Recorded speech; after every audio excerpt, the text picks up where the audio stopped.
La palabra de Dios nos dice: todo aquel que cree que Jesús es el Cristo es nacido de Dios, y todo aquel que ama al Padre ama al que ha nacido de él.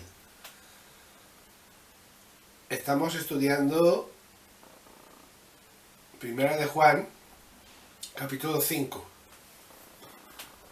El título que le pongo es La victoria del creyente. El versículo 1, hemos leído, nos dice que todo aquel que cree que Jesús es el Cristo es nacido de Dios. Es decir, todos los que creen que Jesús es el Cristo, el ungido, han nacido de Dios. Esto es, pertenecen a Dios. Estos han nacido de nuevo por medio de la obediencia al Evangelio de Cristo. Juan capítulo 3, versículo 1, nos dice: había un hombre de los fariseos que se llamaba Nicodemo, un principal entre los judíos.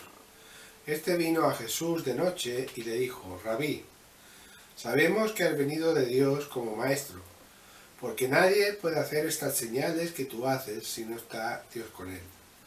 Respondiendo Jesús le dijo: de cierto te digo, que el que no naciere de nuevo no puede ver el reino de Dios. Y Nicodemo le dijo: ¿cómo puede un hombre nacer siendo viejo? ¿Puede acaso entrar por segunda vez en el vientre de su madre y nacer? Respondiendo Jesús le dijo: de cierto te digo, que el que no naciere del agua y del Espíritu no puede entrar en el reino de Dios. Lo que es nacido de la carne, carne es, y lo que es nacido del Espíritu, Espíritu es. No te maravilles que te dije: os es necesario nacer de nuevo.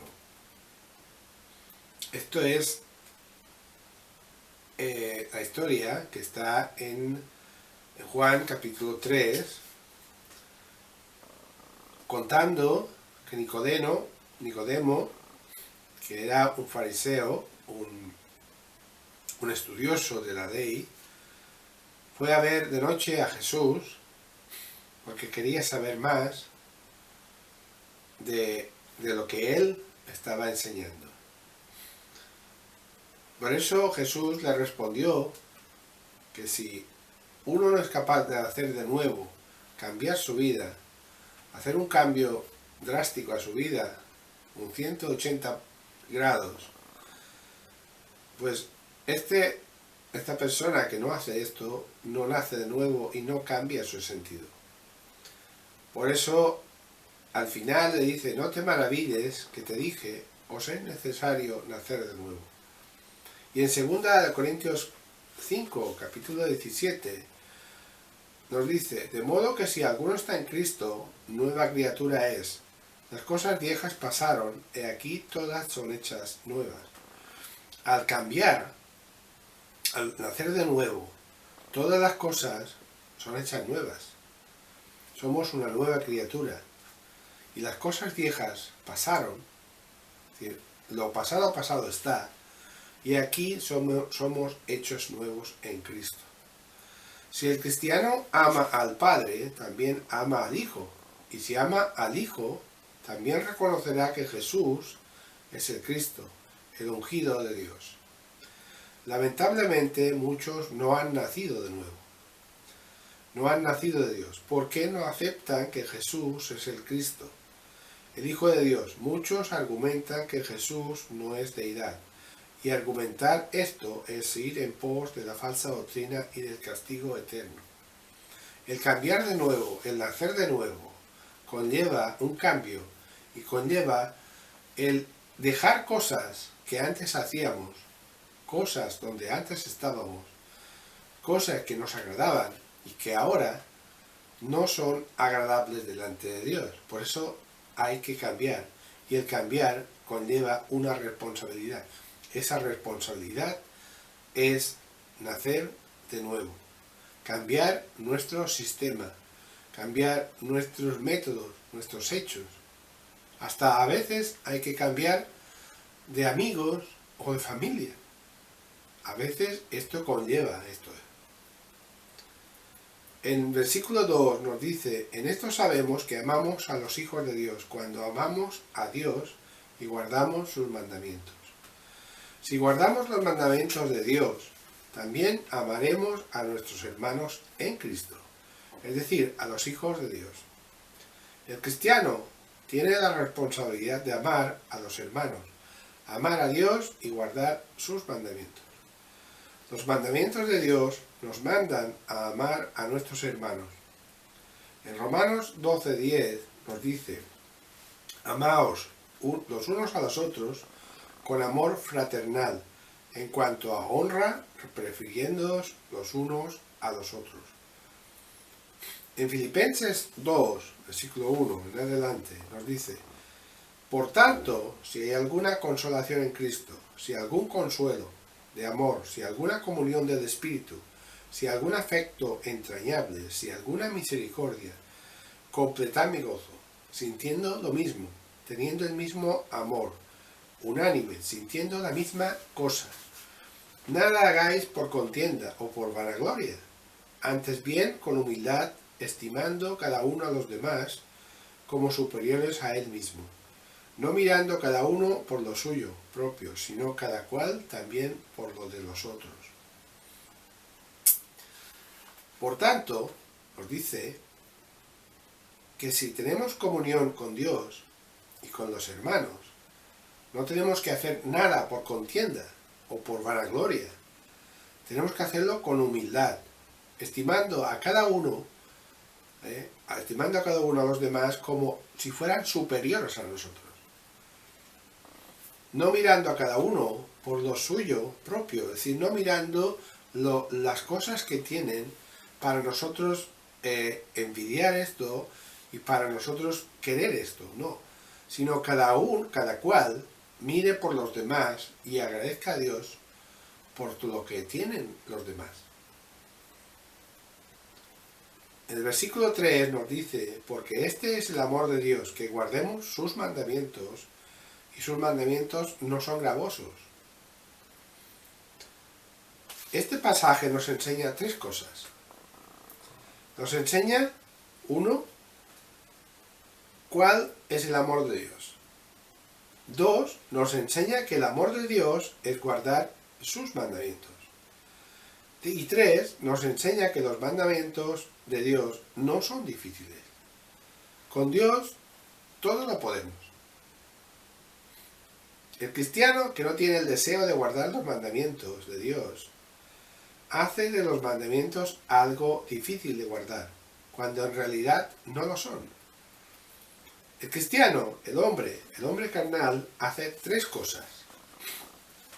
Uno, hace caso omiso de los mandamientos y mandatos de Dios. Es decir, no les hace caso, los pone aparte. Dos, los rechaza y dice que son antiguos y cosas pasadas. Es decir, no, dice que los mandamientos, que la ley de Dios ya está obsoleta. Y eso no es verdad. Y tres, cuando habla con un cristiano espiritual, discute y se enfada. Es decir, rechaza recibir la verdad. Rechaza emitir o recibir, por decirlo así, una advertencia o un consejo. Si en realidad deseamos estar en el cielo con Dios un día, esto nos ayudará a darnos cuenta de que los mandamientos de Dios no son gravosos. Si es nuestra necesidad, nuestro objetivo, nuestro deseo es estar con Dios algún día, tenemos que obedecer los mandatos de Dios y tenemos que obedecer lo que Él dice. Los mandamientos de Dios no son gravosos, no son difíciles. Solo hay que obedecer.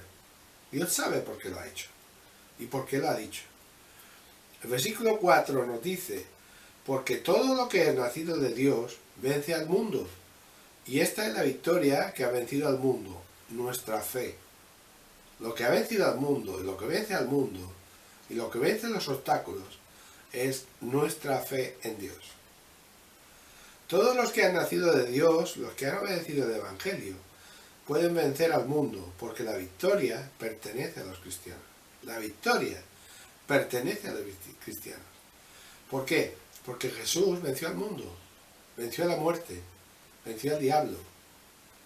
Entonces, si nosotros somos hijos de Dios, esta victoria nos pertenece. En 1 Corintios 15, versículo 57, nos dice: mas gracias sean dadas a Dios, que nos da la victoria por medio de nuestro Señor Jesucristo. Claro. En Romanos 8:31 nos dice: ¿qué pues diremos a esto? Si Dios es por nosotros, ¿quién contra nosotros? Si Dios está a nuestro lado, si Dios lo que nos dio la victoria en Jesucristo, ¿quién estará contra nosotros? En 1 Juan 4:1 nos dice: amados, no creáis a todo espíritu, sino probad los espíritus si son de Dios, porque muchos falsos profetas han salido por el mundo. En esto conoced el Espíritu de Dios. Todo espíritu que confiesa que Jesucristo ha venido en carne es de Dios, y todo espíritu que no confiesa que Jesucristo ha venido en carne no es de Dios. Y este es el espíritu del anticristo, el cual vosotros habéis oído que viene y que ahora ya está en el mundo. Hijitos, vosotros sois de Dios y los habéis vencido, porque mayor es el que está en vosotros que el que está en el mundo. Ellos son del mundo, por eso hablan del mundo y el mundo los oye.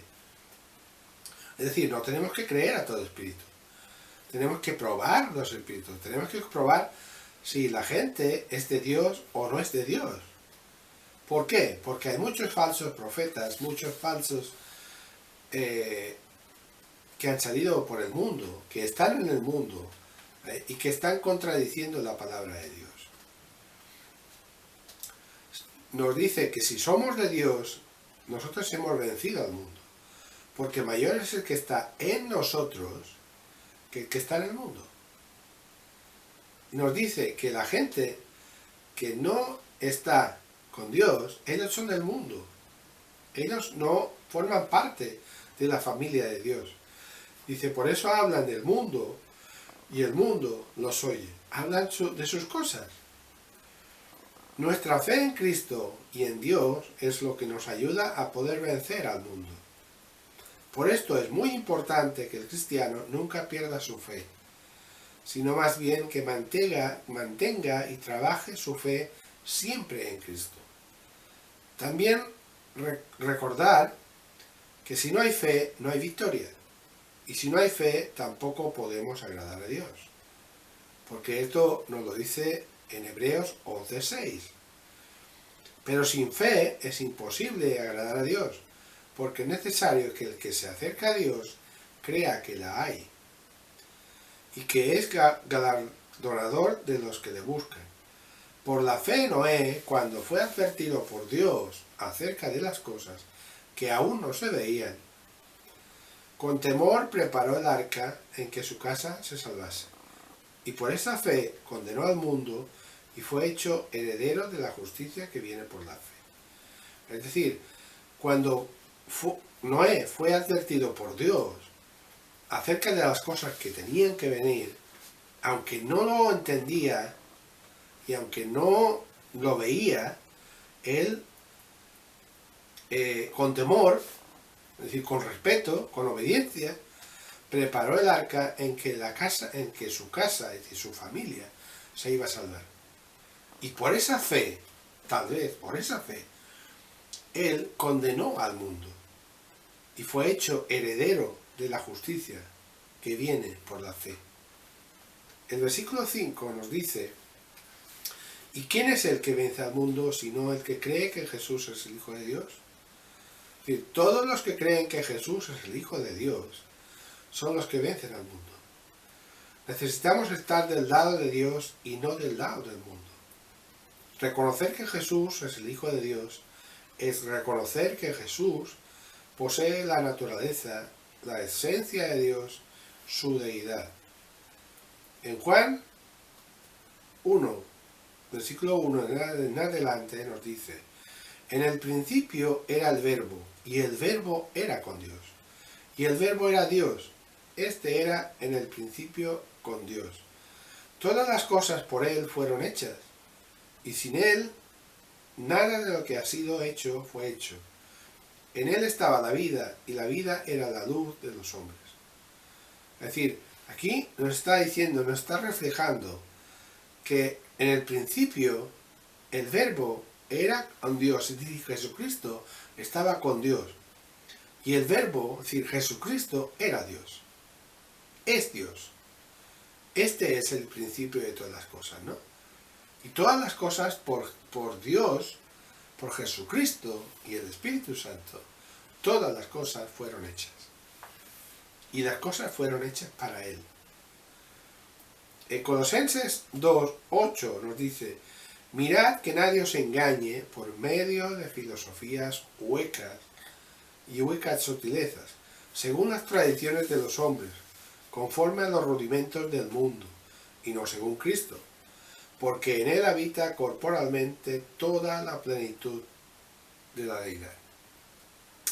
Aquí nos está advirtiendo que nadie nos engañe por medio de filosofías huecas, de doctrinas, de enseñanzas nuevas, de métodos nuevos, de tradiciones de los hombres, conforme a sus tradiciones, a sus hechos del mundo, y no según Cristo. Cristo, es decir, la Biblia está escrita y no hay nada que cambiar. Es decir, tenemos que seguir la dirección de la Biblia, no lo que dicen los hombres, no los sistemas del hombre, no los métodos del hombre, no las nuevas maneras, no, sino lo que dice la Biblia. Muchos grupos religiosos no creen en esta verdad y enseñan según sus propias teorías y versiones. En el versículo 6 nos dice: este es el que vino mediante agua y sangre, Jesucristo, no solo con agua, sino con agua y con sangre. Y el Espíritu es el que da testimonio, porque el Espíritu es la verdad. Este ha sido uno de los textos difíciles de esta carta. Sin embargo, el estudiar y razonar correctamente en cuanto a la enseñanza bíblica, la persona puede llegar a conocer la voluntad de Dios en cuanto a este texto. Algunos han sugerido que las frases agua y sangre tienen referencia, tienen similitud. Y una es el bautismo de Jesús, que nos lo dice Marcos 1:9. Aconteció en aquellos días que Jesús vino de Nazaret de Galilea y fue bautizado por Juan el de Jordán.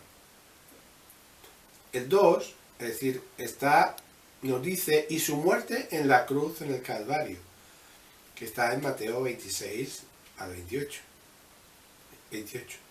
Porque esto es mi sangre del nuevo pacto que por muchos es derramada para remisión de los pecados. Otros han sugerido que el agua y la sangre tienen referencia al agua y sangre que salieron del costado de Jesús en su muerte. Esto está reflejado en Juan 19:34. Pero uno de los soldados le abrió el costado con una lanza y al instante salió sangre y agua. Ambas interpretaciones pueden estar consideradas correctas. Ninguna de ellas está en conflicto con la palabra de Dios. Es decir, esas tres versiones, estas tres maneras de pensar o de interpretar, ninguna de ellas está en conflicto con la palabra de Dios. El Espíritu Santo da testimonio de estas cosas y por consiguiente es la verdad de Dios. El Espíritu Santo da testimonio y comprueba que Jesús es deidad, que es el Hijo de Dios. El versículo 7 y 8 nos dice: porque tres son los que dan testimonio en el cielo, el Padre, el Verbo y el Espíritu Santo. Y estos tres son uno. Y los tres son los que dan testimonio en la tierra, el Espíritu, el agua y la sangre. Y los tres concuerdan. Estos versículos los estudiaremos en otro estudio, siguiente a este, y aclararé según la Biblia sobre la Trinidad. Porque mucha gente no cree en la Trinidad y está debatiendo la Trinidad. Entonces, este estudio sobre estos versículos que hemos leído, sobre el 7 y el 8, lo voy a hacer un estudio aparte. Entonces, sigamos al versículo 9. Si recibimos el testimonio de los hombres, mayor es el testimonio de Dios, porque este es el testimonio de Dios, que Él ha dado testimonio acerca de su Hijo. El apóstol Juan nos enseña que el testimonio de Dios es mayor que el testimonio de los hombres. Dios ha dado testimonio de su Hijo en varias ocasiones.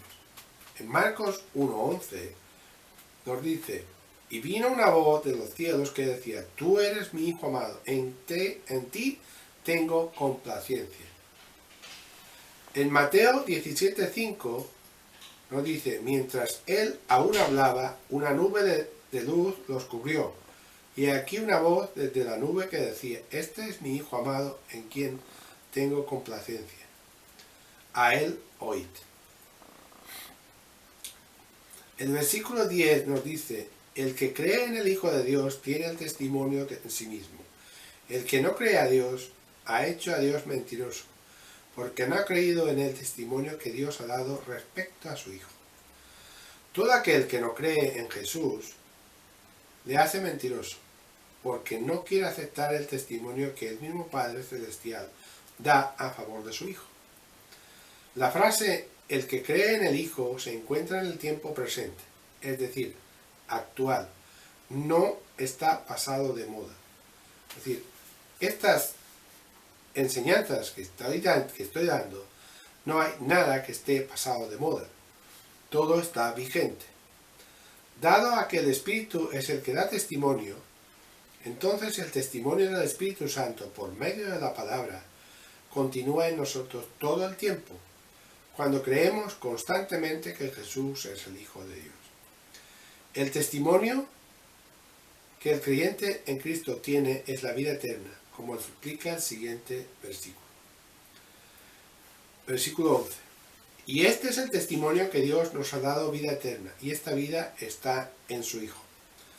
Este es un pasaje que nos consuela, dado a que nos revela el hecho de que Dios nos ha dado vida eterna, y esta vida está en su Hijo.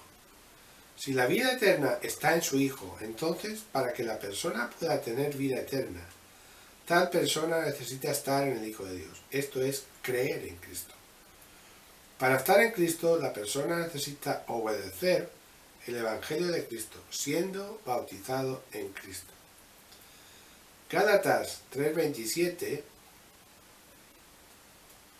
nos dice: pues todos sois hijos de Dios por la fe en Cristo Jesús, porque todos los que habéis sido bautizados en Cristo, de Cristo estáis revestidos.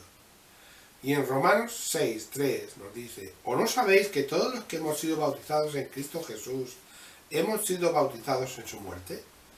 Porque somos sepultados juntamente con Él para muerte por el bautismo, a fin de que como Cristo resucitó de los muertos por la gloria del Padre, así también nosotros andemos en vida nueva.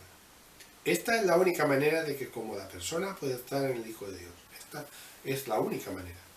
En Cristo están todas las bendiciones espirituales, incluyendo la vida eterna. Versículo 12 nos dice: el que tiene al Hijo tiene la vida, y el que no tiene al Hijo de Dios no tiene la vida. Para poder tener al Hijo necesitamos estar en Él. También para poder estar en el Hijo, el cristiano necesita perseverar en la doctrina de Cristo. Cualquiera que se extravía y no persevera en la doctrina de Cristo no tiene a Dios. El que persevera en la vida, en la doctrina de Cristo, este sí tiene al Padre. En la conclusión, tener al Hijo significa lo siguiente: significa estar en Él, significa creer en Él, significa hacer su voluntad. ¿Tienes al Hijo? ¿Crees en el Hijo? ¿Haces su voluntad? Meditemos en estos 3 puntos. Significa estar en Él, significa creer en Él y significa hacer su voluntad. Que Dios te bendiga y nos vemos en el próximo estudio.